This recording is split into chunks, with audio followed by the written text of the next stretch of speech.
Hey everybody, this is Andre here with the Kevin Breeze channel, and this is pros and cons for the BLU G91. Today, I'm going to be going over the best and worst things about this phone. Let's get started. So the first pro for this phone is that it has a really large display. This phone has a 6.5-inch LCD display with a resolution of 720p, a PPI of 270, an aspect ratio of 20:9, and a screen to body ratio of 91%. So this screen is really big, and if you're doing something like content consumption, reading, watching videos, that sort of stuff, this is definitely going to be a benefit for you because a bigger screen is always going to be good for that sort of thing. You're going to be able to see everything really clearly, especially stuff where the quality of the display doesn't really matter so much, but the size is the most important. So like reading, if you're browsing the web, that sort of thing, it's going to help out a lot to have such a big and clear display. But that brings me to my first con for this phone, which is that it has a 720p resolution. Now, it doesn't look bad by any means.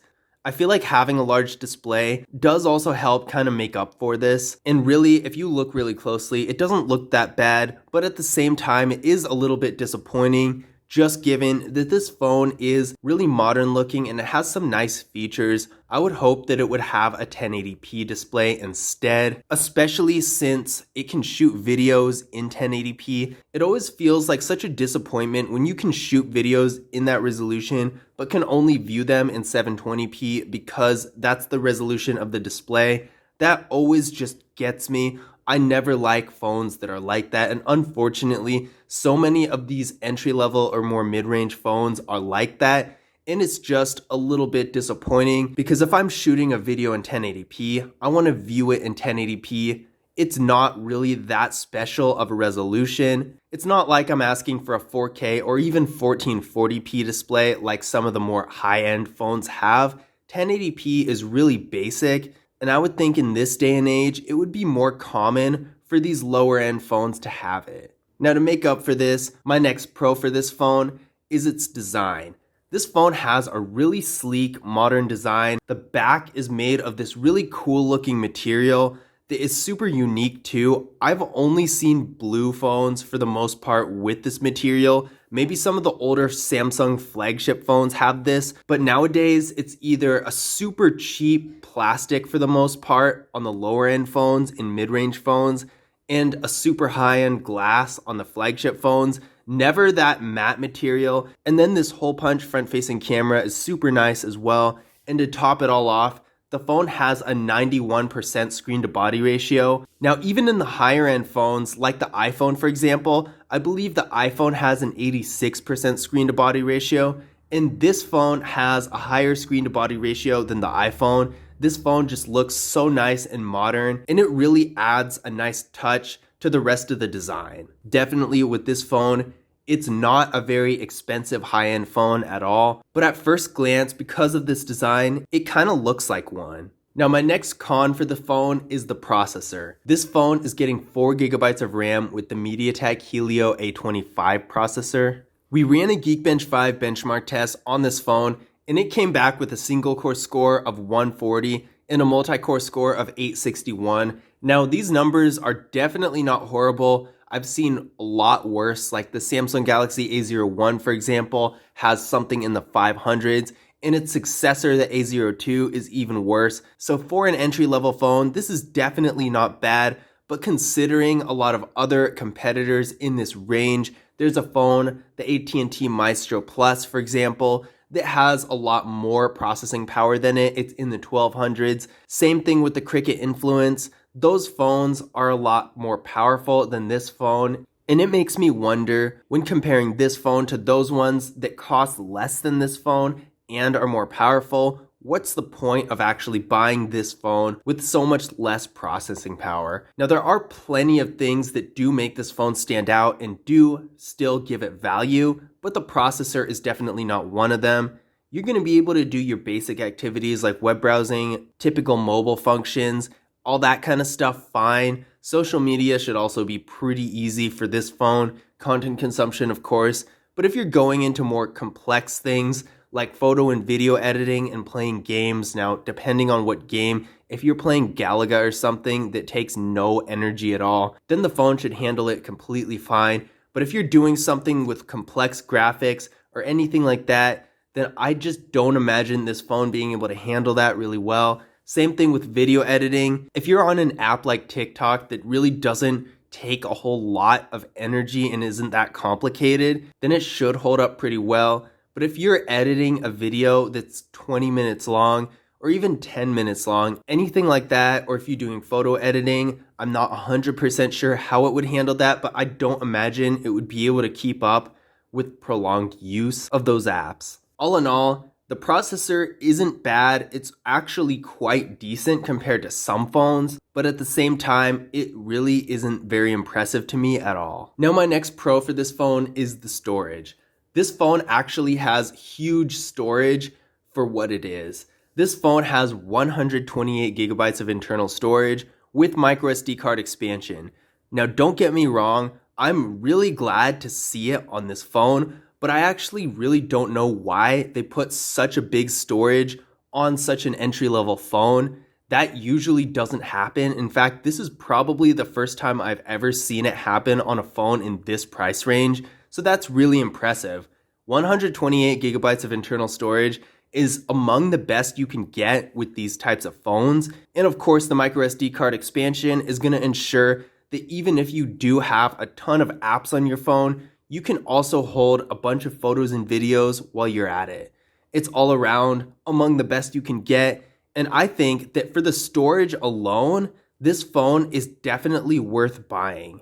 Now, my next con for this phone is that it has no dust or water resistance.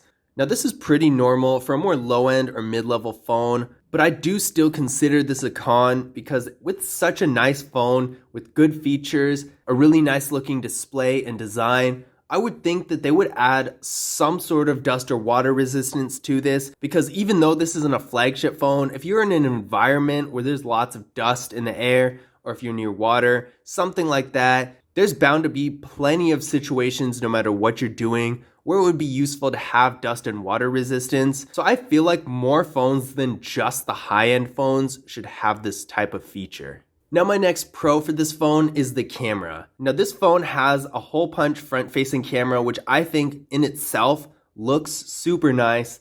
This camera is 16 megapixels. It also has an equally powerful rear camera that is 16 megapixels as well, along with a 5 megapixel ultra-wide camera, a 2 megapixel depth sensing camera, and a 2 megapixel macro camera. So this phone, for its entry-level price range, has pretty much every feature you could ask for in a camera. And not only that, but the actual pictures aren't half bad either. Now, they're not super high-end to the point where I'd want to do professional photography with them like you could with a Samsung Galaxy Note 20 Ultra or an iPhone or something like that. But for an entry-level phone, for almost any purpose, they are really good. I don't see anything I don't like about this picture. It might not be super interesting with dramatic details like an iPhone camera or a Samsung Galaxy Note 20 Ultra, but the picture is really sharp, the colors are well balanced, the lighting is really well handled. A lot of the time with the more entry-level phones, they have some crazy looking exposure. The sensor isn't very good in a lot of those phones, so it makes the surroundings around the subject super bright or super dim, depending on where you focus. It's just not good, but with this phone, the image actually came out really well, lighting is perfectly balanced, and the ultra-wide camera, there's usually a little bit of distortion in ultra-wide cameras, but this phone, even though the colors aren't as strong as the regular camera, it still looks really good. I don't see anything I don't like about the ultra-wide camera photo.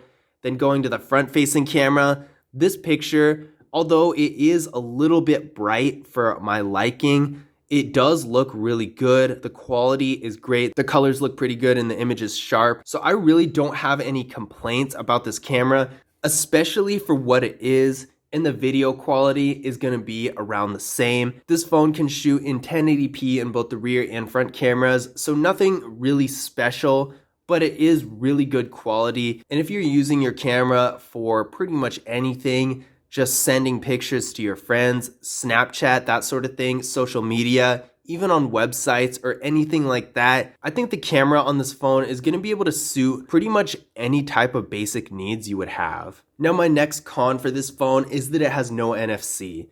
Now, this isn't really that uncommon with the lower end or lower mid-range phones, but I use touchless payments that need NFC so often that this is something I just can't ignore. I feel like every smartphone these days should have NFC. Google Pay, Samsung Pay, Apple Pay, whatever you have is such a common feature. It's being more and more widely accepted with the current conditions in the world. Touchless payments are getting more and more preferred. It's just a good idea to have NFC in a phone so you can actually use that feature. But with this phone, since it doesn't have NFC, you're missing out on that whole feature, and that's a big disappointment to me. Now, my final pro for this phone is that it has a large battery. This phone has a 5,000 milliamp hour battery, which is basically the biggest battery on the market these days. This phone is not only going to get a ton of life per charge, but it's also going to have longevity in the long run. Once the phone starts to wear out, once its battery starts to degrade, which just happens with any device, you're not going to notice it as much as you would with, say, an iPhone that has a 2800 something milliamp hour battery. It's such a tiny battery that once it starts to get old, you already know after a year or two, it's going to start holding its charge less and less and less. But with this phone, you're going to be able to go a lot longer without that happening. I've had this phone on for literal days without even plugging it in, and it's at 67%. So that just goes to show how powerful this battery is.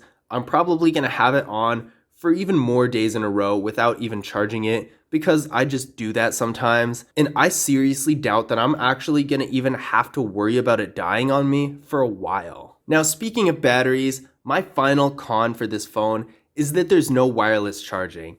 I think this is a feature that's really useful, and I feel like it should be implemented, especially in more lower end phones. Even though this is a feature you mostly find in flagship and higher end phones, I have seen it in entry-level phones like this, so I do know that it's possible and feasible to implement it in other phones, so I don't know why more manufacturers aren't adding that, especially since one of the main uses I can picture for wireless charging, imagine your charging port is damaged and you want to make your phone go as long as it possibly can. Now, if you have a higher end phone, like a flagship phone, say a Samsung Galaxy S20 or a Note 20 Ultra or an iPhone, something super high end, if your charging port is damaged, you're most likely either going to get it fixed or replaced and be done with it, and you won't actually have to worry about that kind of thing. But with a more lower end phone like this, if your charging port is damaged, then you might not want to bother getting it fixed or replacing it right away.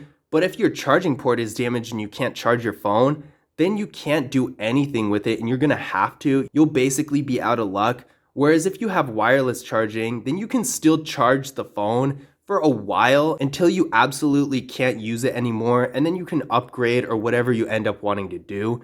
I think that wireless charging actually is even more useful in this situation for more lower end and mid-range phones than it is in flagship phones, because I personally have seen maybe one or two people I know this whole time wireless charging has existed actually use the feature. Whereas in the situation I just described with a lower end phone, I think it would be so much more useful. So if anything, I feel like wireless charging should be in lower end phones and not in higher end phones instead of the other way around. Now, I personally think all of the phones should have this feature because it's such a useful feature that's so common these days. But that's a different story. I still do view the fact that this phone doesn't have it as a con for that reason. But this is pros and cons for the BLU G91. I hope you found these useful in your decision making. And remember, to get more information about the pricing and availability of the phone, be sure to check the link in the description because that stuff is always changing. And to get more information about this specific device itself,